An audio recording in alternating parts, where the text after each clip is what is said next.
This is the South Pacific Adventist News. Hello, I'm David Gibbons. Papua New Guinea's The National newspaper reports that warring tribes in the Eastern Highlands have ceased hostilities after 10 years of conflict. Those involved in the feuding are now asking the government to purchase all firearms to make sure that peace remains. The ceasefire agreement, initiated by the Seventh-day Adventist Church, comes after 500 deaths and the destruction of hundreds of properties since 1997. The leader of one of the clans said that the church has played a vital role in brokering peace after government efforts had failed. Now the families in the region are rebuilding their lives, but many high-powered firearms and machine guns are still in the hands of warriors on both sides. The head of the more than 500 Adventist churches in Australia is creating a new job at each local church. Pastor Chester Stanley says that each congregation will benefit from having a lay pastor. Currently, many jobs in the churches are focused on nurturing church members, but very few, if any at all, are designed to win converts. Some churches already share their pastor with other congregations, and most of his or her time is spent on administration, leaving little time for regular Bible studies with community members. Stanley will run a training program to teach lay pastors how to give Bible studies and how to visit people in their homes. And we have some great people in our local churches who I believe with some training could do a wonderful work as lay pastoral assistants. Australia's oldest and best-known weekly news magazine, The Bulletin, has been published for the last time.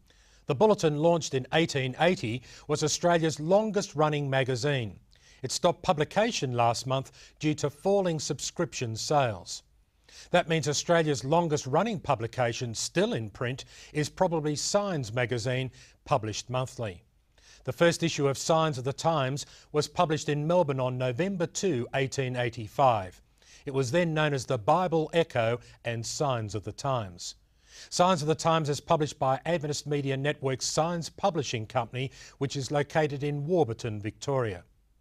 Signs has a monthly circulation of 45,000 and is designed for the general public, containing a mix of easy-to-read articles promoting positive relationships and family values, as well as a healthy lifestyle and Bible-based Christian beliefs.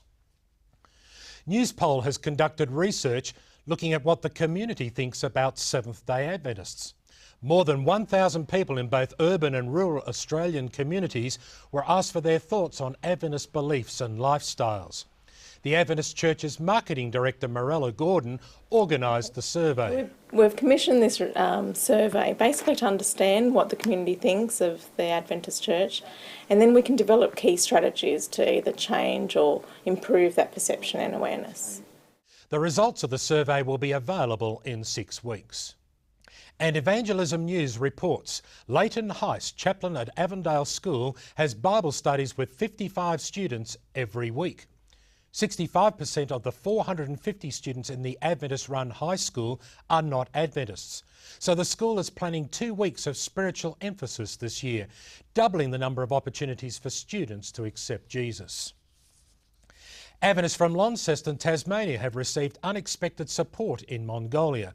They got official registration for the Adventist Church at a time when other denominations are being deregistered by the Mongolian government. The group from Tasmania has painted jails and provided badly needed medical equipment for the hospitals. Government officials were impressed by the church's contribution to the community, and 8 people were converted to Christianity. Evangelism News is available via free email subscription. And in this week's record, Adventist leaders have started blogging. Adventists respond to the government's sorry message.